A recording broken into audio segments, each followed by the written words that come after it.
Naitwa Abubakari. Katika video hii nitashiriki na wewe kujifunza kuhusu column, rows na kuhusu cell katika Excel. Ukifungua Excel file yako utakutana na kitu kinachoitwa spreadsheet ama worksheet. Hii ni spreadsheet au worksheet ambayo kazi yake kubwa ni kuingiza data. Sawa. Kazi yake pia ni kustore data. Kazi yake pia kubwa ni huwa tunaitumia kwa ajili ya ku arrange, vile vile kufanya calculation, ku filter, kusort data tulizokuwa nazo, pamoja na kutengeneza ripoti mbalimbali. Kabla haujaanza kufanya hayo yote, hujaanza kutumia hii worksheet, sawa, ni lazima ufahamu muundo wake. Especially kwa kama we ni mara yako ya kwanza unatumia Excel, ni muhimu sana kuweza kufahamu muundo wa hii worksheet yako, ina vitu gani, ili iweze kukurahisishia kama endapo utakuwa unaingiza data au unafanya calculations. Hii spreadsheet ama worksheet ni faili kubwa sana. Sawa, ni faili kubwa kwenda kulia na kwenda chini. Ni kubwa sana, ni ngumu sana kuweza kuitumia yote unless kama unakuwa una data nyingi sana ambazo unakuwa unazifanyia kazi. Lakini ni faili kubwa ambalo liko kwenye mfumo wa grid. Sawa, liko kwenye mfumo ama mpangilio wa grid. Kwa hiyo Excel worksheet au Excel spreadsheet ni faili ambalo liko kwenye mpangilio wa grid. So grid ni nini? Grid ni mfumo au mpangilio wa mistari ambayo imeenda wima, imesimama. Ukiangalia tuna mistari imeenda chini, sawa, na mistari ambayo imeenda imelala, sawa. Zinapokutana au zina intersect na kutengeneza set of squares. Ni squares nyingi ambazo zinatengenezwa kutokana na intersections za vertical lines pamoja na horizontal lines. Vertical lines maana yake ni tunazungumzia columns, na tunavyozungumzia horizontal lines maana yake tunazungumzia rows.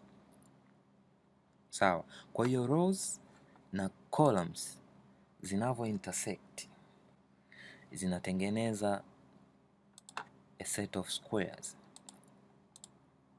Sawa. Zile set of squares ndio tunaziita cell.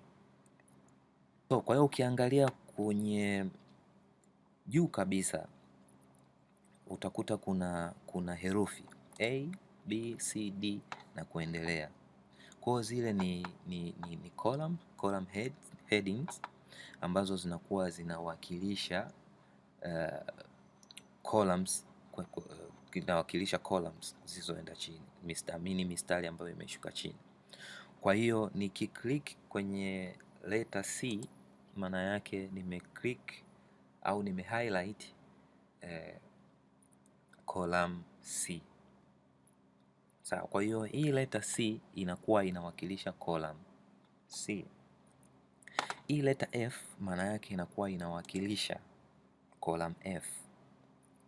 Sawa. So likewise kwenye tunapoangalia kushoto kwa spreadsheet yako utaona kuna namba kuanzia 1 kutoka juu kwenda chini. Namba nyingi sana zimeenda zaidi ya million, zimeenda chini zaidi ya millions.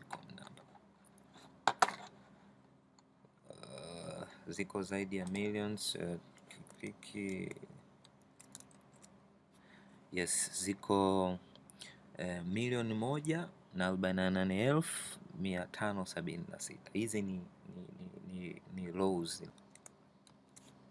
Tukirudi juu tunasema hii mistari ambayo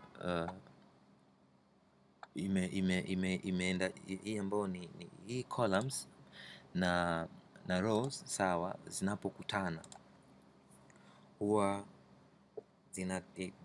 zinatengeneza kitu kinaitwa cell. Kwa maana hiyo cell ni herufi iliyojumuishwa na nambari.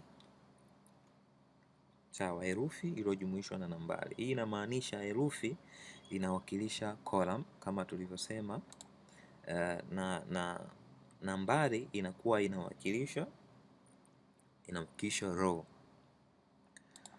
Na tukiangalia tu mfano, tukiangalia makutano ya herufi B na nambari 2 ambao ni hapa, maana yake hii ni square moja ambayo ni cell, ila ina namba yake ambayo ni B2. Kwa hiyo ni herufi ikiunganisha na nambari, maana yake herufi ni column na nambari ni row. Kwa hiyo tunasema hii ni cell B2. Sawa, the same tukija tukichukua mfano wa pili kwa D, tukichukua herufi D sawa, na column na namba 5, na ina maana ni D5.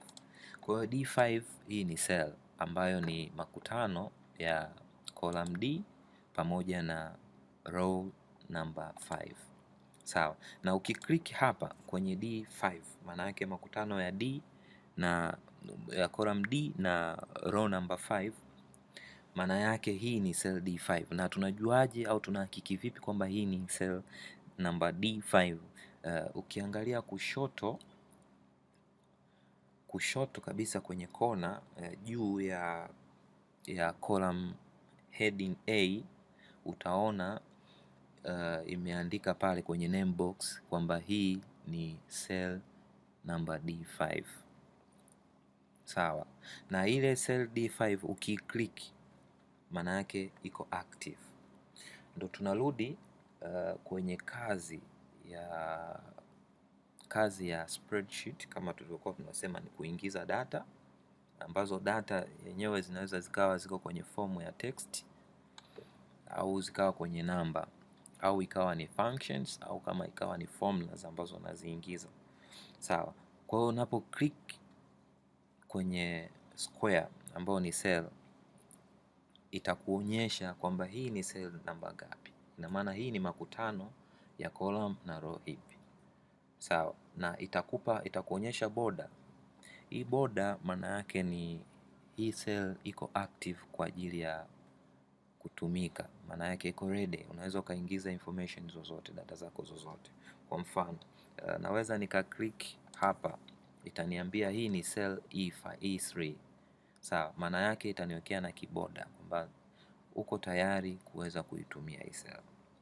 Sawa, na ninapo click hapa itakuonyesha, kama uko mbali sana utakuonyesha inakuwekea kivuli kwenye column pamoja na kivuli kwenye row yake. Kwa hiyo ukiangalia kwenye namba 3 hapa unaona kuna border imejichora hapa kwenye 3, na vile vile utaona kuna E, maana yake E na 3 zimekutana kutengeneza cell E3.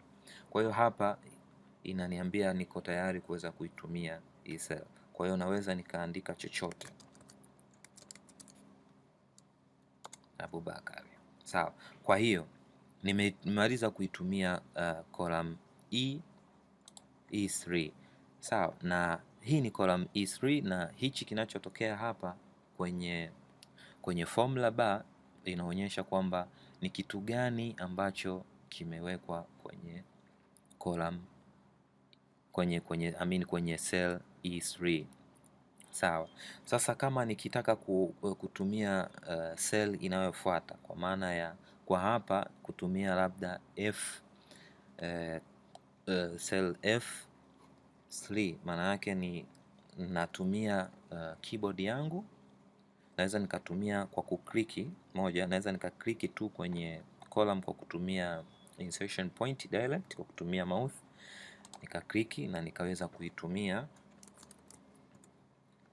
au naweza nikatumia zile arrows keys hizo kwa kwenye keyboard ambazo naweza kwenda kushoto, kwenda chini au kwenda juu, vyovyote vile na kuweza kuingiza data zangu.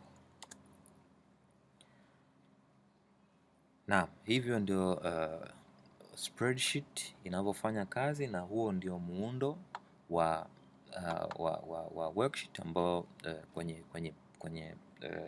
kwenye mpangilio wa grid, kwa kuweza kutambua column ni nini, na rows ni nini, pamoja na cell ni nini. So kabla hatujaweza kuenda mbele kwenye video inayofuata, hii ilikuwa ni msingi ama ni foundation kwa mtu ambaye ndo unaanza Excel kuweza kufahamu muundo wa spreadsheet ama worksheet jinsi ulivyo na unavyofanya kazi.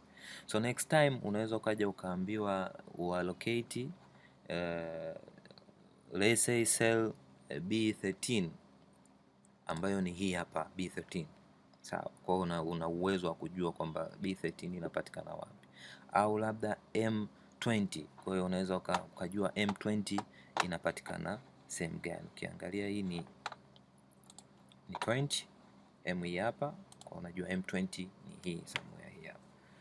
Sawa, asanteni sana kwa kutazama na kuweza kunisikiliza. Tafadhali usisahau kusubscribe na kuweka maoni yako kwenye kichumba cha maoni hapo chini. Until next time, kwaherini.